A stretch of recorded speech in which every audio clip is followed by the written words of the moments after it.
Programa Fé Perfeita. Não haverá outro Calvário a resgatar sua vida.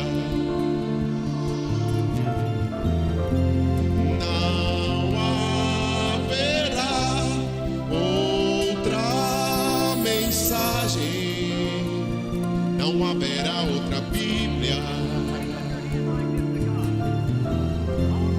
Não haverá outro profeta a te mostrar a saída.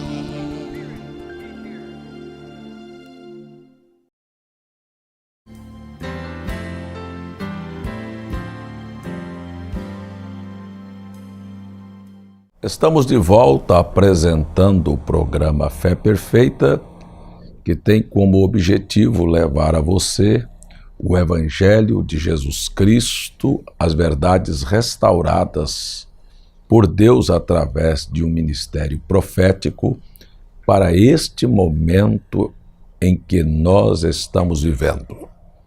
Eu terminei a programação anterior, o bloco passado, falando sobre o ministério de um profeta, a condição em que a sociedade está vivendo, os prenúncios da vinda do Senhor, o estado de loucura em que o mundo se meteu.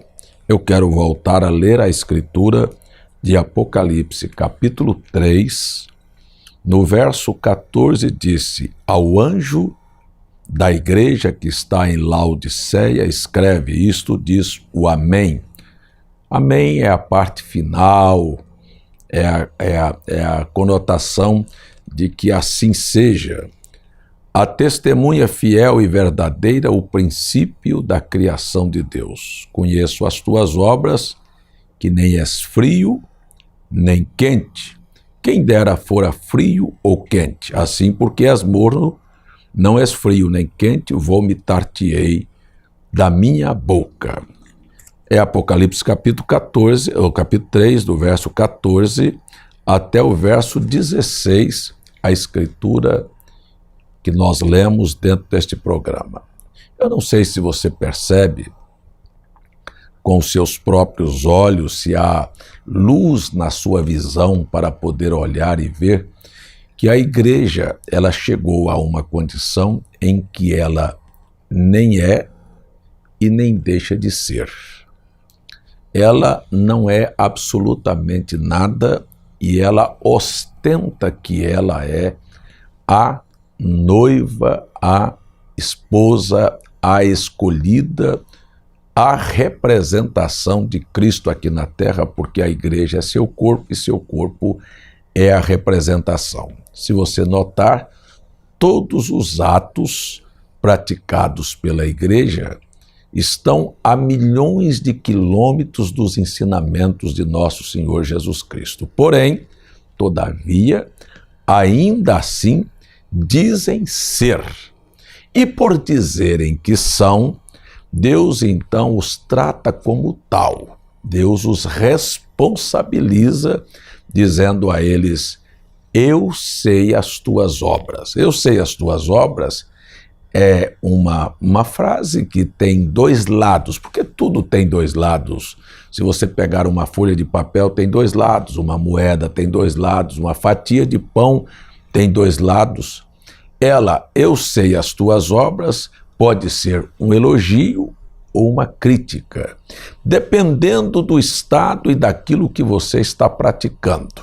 Aqui, nas Escrituras, é denunciado uma igreja num estado morno. Morno é o estado intermediário entre o quente e o frio. Deus disse: se você fosse frio, já estava declarado. Você estava dizendo: eu não sou de nada, eu não creio em nada, eu sou um agnóstico, eu sou um ateu. Este é o estado frio, eu sou indiferente à fé e a Deus.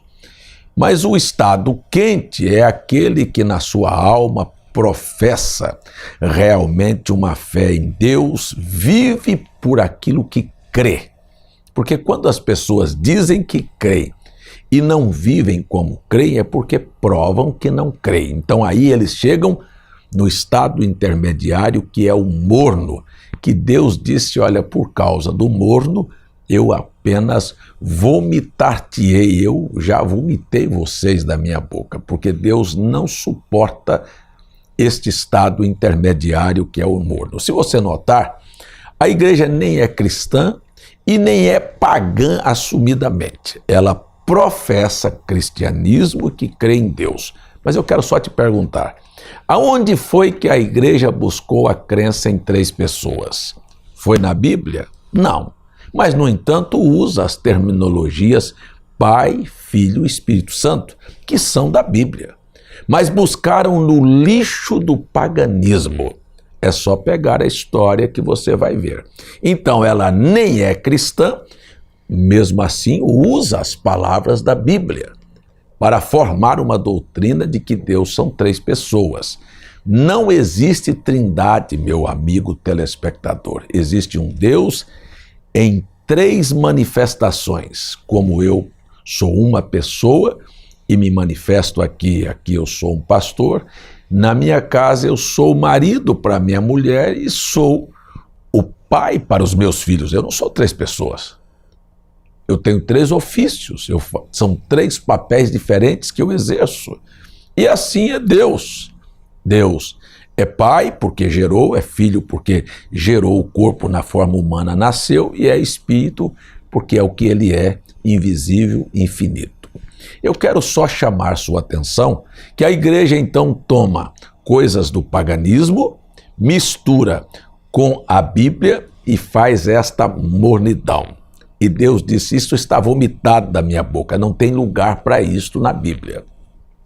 Como não tem lugar para mulheres pregadoras, como não tem lugar para Natal, como não tem lugar para Páscoa com coelhinhos de Páscoa, como não tem lugar para estes usos e costumes modernos da sociedade que denotam que a igreja, professando cristã, vive conforme a sociedade. Veste conforme os artistas, criam os filhos conforme o padrão moderno da sociedade e ainda assim atestam serem cristãs. Por que isto? Porque isto é profecia.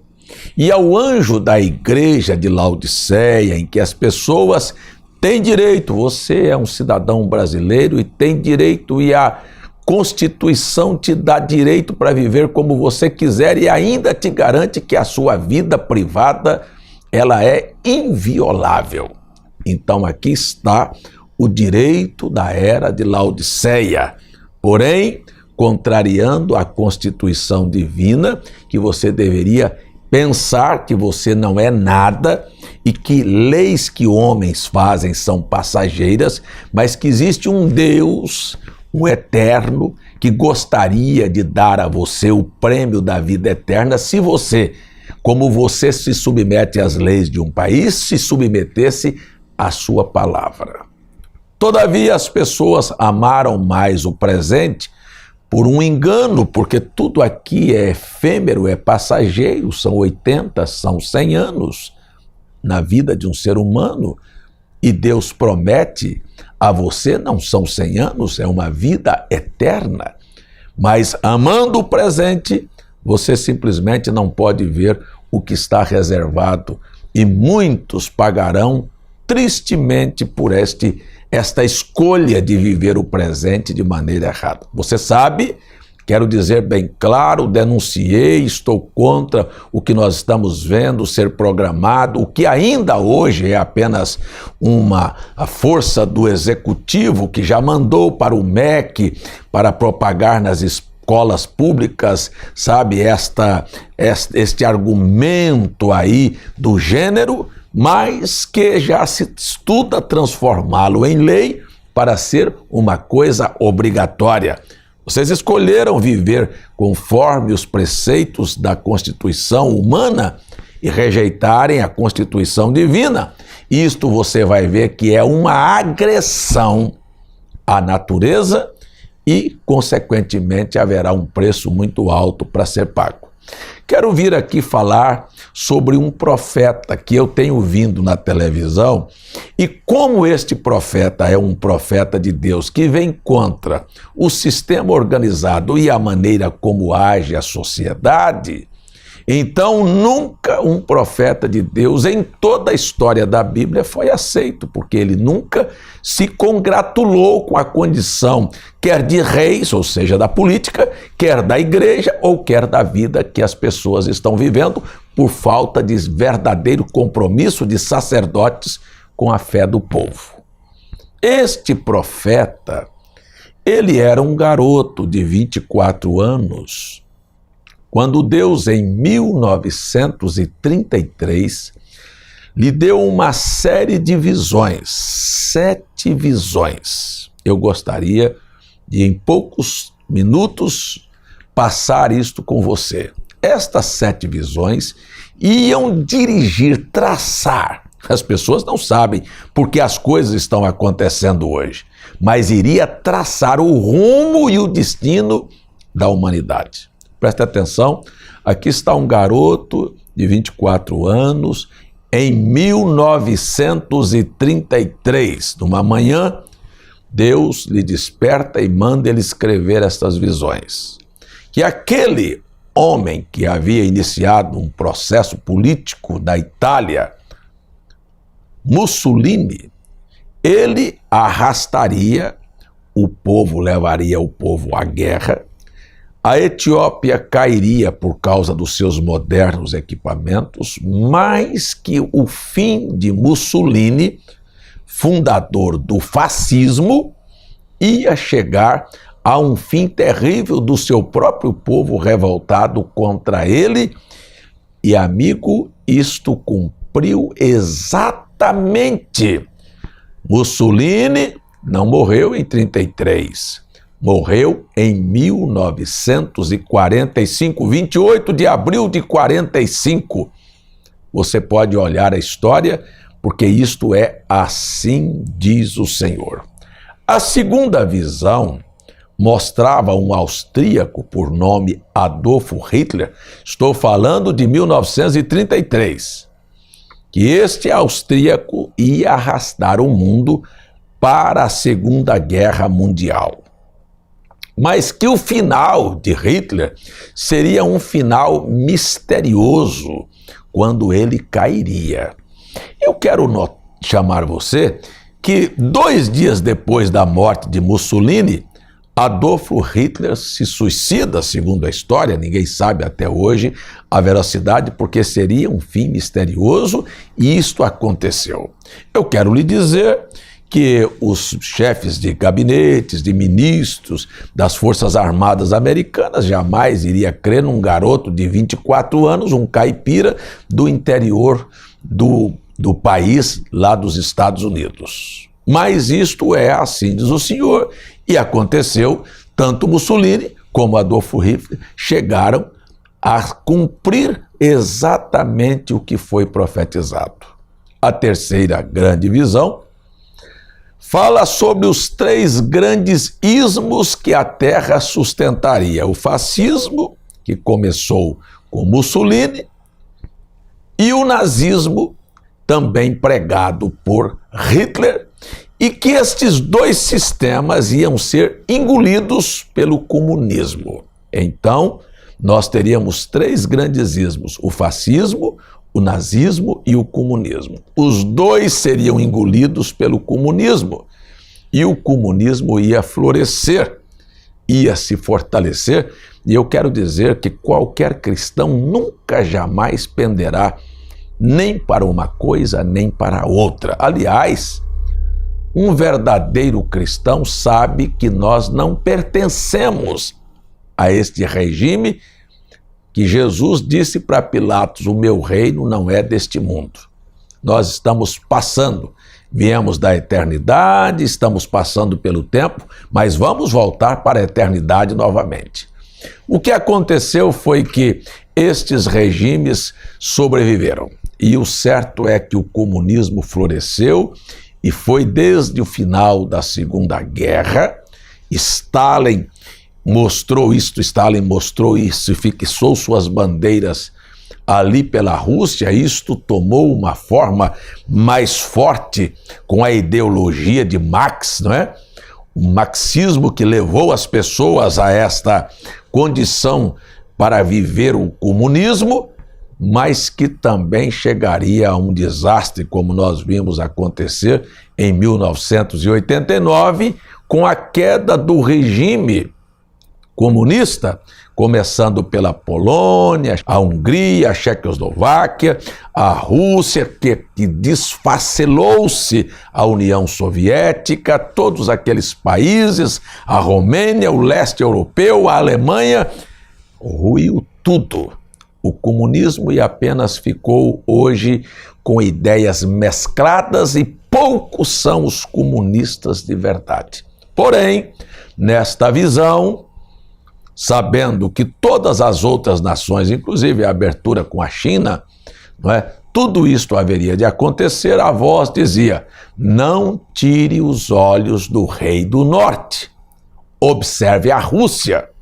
Ela vai passar por todas estas turbulências, mas sobreviverá, porque ela tem um papel. Deus deu um papel, uma missão para a Rússia, para exterminar a besta, a segunda besta de Apocalipse capítulo 13, e a primeira besta de Apocalipse 13. Você precisa entender quais são estas duas bestas representadas. Animais nas Escrituras representam poderes. Estes dois poderes, um já sobreviveu à sua ferida que foi dada a ela mortalmente, foi curada. Era Roma dos imperadores, transformando em Roma dos papas. A segunda besta dará força à primeira besta no momento exato. Estes são os Estados Unidos da América, que tem este papel, e que a besta lá, olha, que a voz disse: não tire os olhos da Rússia, viu? Ela tem um final aí, num trabalho para se fazer. Em Apocalipse 18, você vai ver esta verdade. Quero também dizer que a quarta visão era encabeçada pelo desenvolvimento que a ciência teria depois da Segunda Guerra Mundial. Estou falando de uma série de visões que o profeta William Branham teve em 1933. A quarta visão fala do desenvolvimento científico. E esta visão era encabeçada por um carro que teria o formato de uma bolha, que não teria volante, que navegaria, que transitaria por autoestrada. Estou falando em 1933, e você na sua mente já imaginou o que era que tínhamos como estrada em 1933. E qual era o formato dos carros de 1933. Mas que este carro viria sem volante.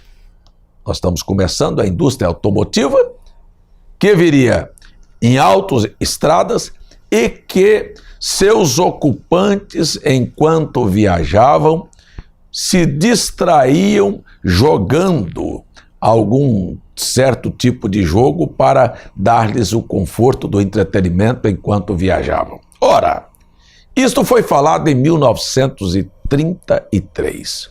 Eu gostaria que você observasse agora comigo a capa da revista Veja, publicada em 1º de novembro de 2017. A Veja publicou, sem tomar conhecimento, porque a mão de Deus faz com que o homem testifique das verdades. Eu gostaria de chamar a atenção de todos aqueles que dizem que o William Branham é falso. Veja aí se é falso as profecias dele. É falso porque condenou o sistema denominacional, porque condenou o mundanismo, porque condenou os pastores e os líderes religiosos por amarem apenas o dinheiro, porque não tem compromisso com a alma das pessoas, porque condenou os ensinos e as torções e as aberrações que fazem com a Bíblia, por isso ele é falso. Olha aí, o destino das nações está traçado por Deus através desta série de visões dada ao profeta William Branham. Então ele mostra aqui, a revista Veja publicou, e eu com muita felicidade venho a este programa dizer: observe você com seus próprios olhos o que é assim diz o Senhor. Há 84 anos isto foi profetizado.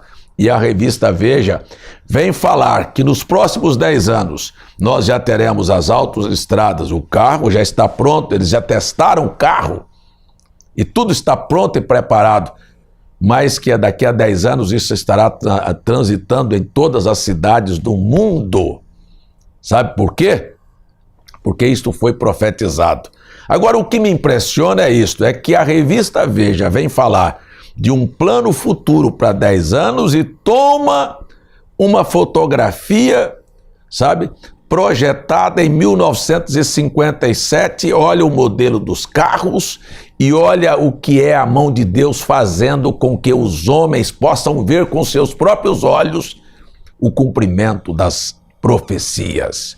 Aí está a ciência sendo então mostrada ao profeta e como tudo isto acabaria. A quinta visão fala da condição moral do mundo que nós temos denunciado, a maneira como as mulheres se vestem, a maneira como elas estão tratando-se, como a sociedade está se comportando. Esta quinta visão, ela é encabeçada por uma visão em que as mulheres, com o direito de votar em 1933, adquiririam tantos direitos que chegariam a ter direito de dizer: olha, eu sou dona do meu corpo, faço o que quero, e é direito.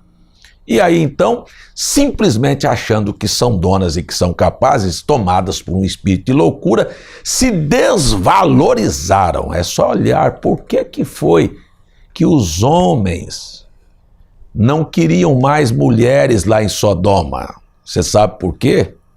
Porque a mulher se tornou sem preço. O comércio tem uma lei da oferta e da procura. Quando há mais mercadoria do que procura, a tendência da mercadoria é se valorizar. Aí você está vendo aí o estado do mundo. Então as mulheres se desvalorizaram, mostraram seus corpos, não há mais preço, não é? As mulheres que são mais bonitas são olhadas e cobiçadas nas televisões ou nas revistas ou nas ruas da cidade. Quem sabe a sua mulher ou a sua filha, sei lá quem é. Mas olha, por aleijados, por bêbados, por pobres, por ricos, por pretos, por brancos, porque não tem valor. É assim, os homens se sentem muito bem, porque estão loucos em repartir sua mulher com os outros homens ou suas filhas com outros homens, porque não há mais nenhum critério de senso na mente humana. É um estado de loucura completa. Então, a quinta visão mostrou o estado em que as mulheres e o mundo entraria até chegar a um ponto que nós vimos aí a Suprema Corte oficializar homem com homem, mulher com mulher, e agora empurrar que criança é que decide o que quer ser na vida, o seu gênero. Esta é uma aberração. Mas a sexta visão falava do levantamento da Igreja Católica de uma mulher bonita, não é? Que se levantaria na América. Eu não tenho mais tempo, meu tempo já acabou, mas todo mundo sabe que a América é como Israel. Israel saiu do Egito e foi para a terra de Canaã para cultuar a Deus livremente.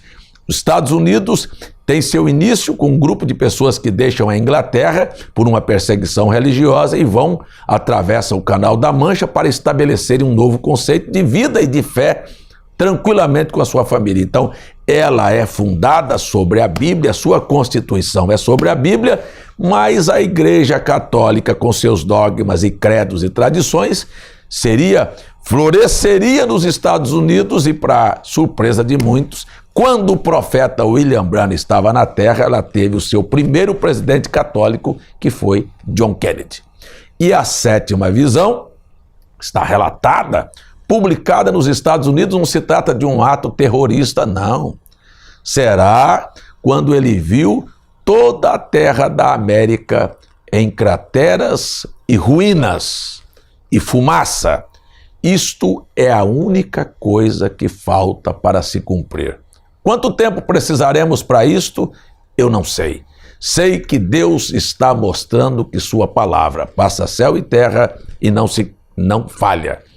E aqui está a minha satisfação de trazer a você esta matéria da revista Veja, que publicou agora, em 1º de novembro de 2017, o cumprimento exato. Veja que a Veja tomou este quadro sem conhecer. Se você quiser conhecer, está no livro Uma Exposição às 7 Eras da Igreja, página 289, quando o profeta William Branham relata estes fatos na íntegra. Aqui está o livro Uma Exposição às 7 Eras da Igreja. Eu quero só lembrar a você isto. Sabe, ele falou, a revista Veja não conhecia, mas pegue o que o William Branham falou e veja o quadro e a capa da revista Veja agora de 1º de novembro de 2017, e você vai entender que Deus, quando diz, não passa uma vírgula nem um tio. Convido você para conhecer melhor esta mensagem. Quando alguns críticos dizem, bem, o William Branham profetizou que Jesus viria em 1977, isto também não é verdade. Ele diz aqui que, dadas as rápidas mudanças, ele cria que tudo isso deveria ter acontecido por volta do ano de 77. Mas quando ele pregou a mensagem às 70 semanas de Daniel, ele enfatizou e disse, não diga que eu disse que Jesus vem em 77, eu nunca disse tal coisa. Porém, tais críticos fazem torção de fatos. Chamo você, com prazer anuncio a você uma mensagem profética que chama o povo para voltar para a Bíblia e abandonar a condição fria, formal, morna da igreja, que é uma igreja apóstata. Vamos orar, meu tempo acabou. Pai, agradeço por este momento, peço abençoar os lares e as famílias e abrir os olhos do entendimento do povo para ver o cumprimento de Tua palavra. No nome de Jesus Cristo. Amém.